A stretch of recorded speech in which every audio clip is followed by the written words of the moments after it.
सरकार जब आई तो सबसे बड़ी चुनौती हमारे सामने थी कि हमारे हजारों स्कूल 1,58,631 जो हमारे विद्यालय हैं उसमें से हजारों ऐसे स्कूल थे जो शिक्षक विहीन थे, जो केवल शिक्षा मित्रों के सहारे चल रहे थे। इसलिए सरकार ने तय किया कि हम गुणवत्तापूर्ण शिक्षा की जब बात करते हैं तो केवल विश्वविद्यालय के आधारभूत सुविधाओं के विस्तार से काम नहीं चलेगा।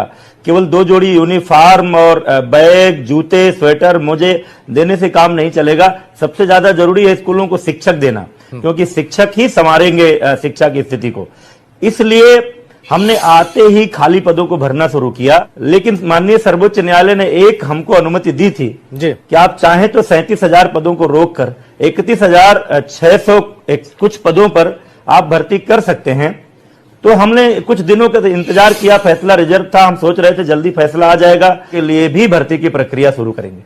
चलिए, ये आप समझिए, इन शिक्षा मित्रों के साथ एक बड़ा मजाक पिछली समाजवादी पार्टी की सरकार ने किया था।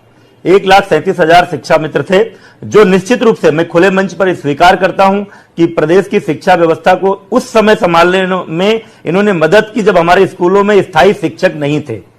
भले ही केवल इंटरमीडिएट की योग्यता के आधार पर लोग भर्ती हो गए थे, लेकिन काम करते करते इनको अनुभव हुआ, एक अच्छे शिक्षक के रूप में अपनी भूमिका का निर्वहन कर रहे हैं।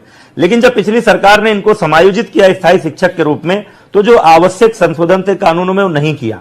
उस आधार पर कुछ छात्र अभ्यर्थी कोर्ट गए, कोई हमारी सरकार नहीं गई थी, और माननीय सर्वोच्च न्यायालय ने उस समायोजन को निरस्त करते हुए ये कहा कि नई भर्तियां निकाले उत्तर प्रदेश सरकार और 2 भर्तियों में इनको वेटेज दे। हमने वो बात मानी, हमने इनको वेटेज दिया, लेकिन जैसा माननीय न्यायालय ने ही कहा था कि शिक्षा की गुणवत्ता को बनाए रखने के लिए योग्यता प्रदायी परीक्षा को इनको उत्तीर्ण करना पड़ेगा। तो वो जो व्यवस्थाएं हैं वो हमको करनी पड़ रही हैं। लेकिन इसी बीच वापस जब लौटे थे ये स्थायी शिक्षक से, फिर शिक्षा मित्र के पद पर आए थे, तो 3,500 रुपया इनको वेतन मिल रहा था। लेकिन हमारी योगी सरकार को यह लगा कि ये वेतन अपर्याप्त है, मानदेय है, लेकिन वो भी अपर्याप्त है। वो बढ़ाकर हमारी सरकार ने 10,000 रुपया किया। अभी हमने जो सामूहिक जीवन बीमा की योजना अपने शिक्षकों के लिए शुरू की है, उसमें उसका लाभ शिक्षा मित्रों को भी देने की योजना बनाई है। हमारे शिक्षा मित्रों को आकस्मिक अवकाश 14 दिन का नहीं मिलता था, जो स्थायी शिक्षकों को मिलता है, वो हमने इनको भी दिया है। जो भी सुविधाएं तमाम हम अपने स्थायी शिक्षकों को देते हैं वो हम शिक्षा मित्रों को भी दे रहे हैं। और इनके बारे में क्या हो सकता है, और वो उम्र के इस पड़ाव पे हैं, जब उनको नौकरी मिली तो उनके चेहरे पर जो मुस्कान थी, जो खिले हुए चेहरे थे मंत्री जी, वो हमने भी महसूस किया। तो ये वाकई एक अच्छी चीज थी, मैंने बात करते उनको देखा। मंत्री जी, अब थोड़ा सा बात को बड़ा करते हैं।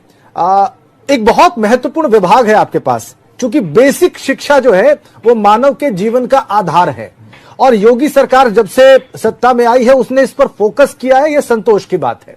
ये बहुत महत्वपूर्ण है कि उस पर ध्यान दिया जा रहा है, उसको एनालाइज किया जा रहा है, उसको सूक्ष्मता से देखा समझा जा रहा है कि उसमें और क्या किया जा सकता है।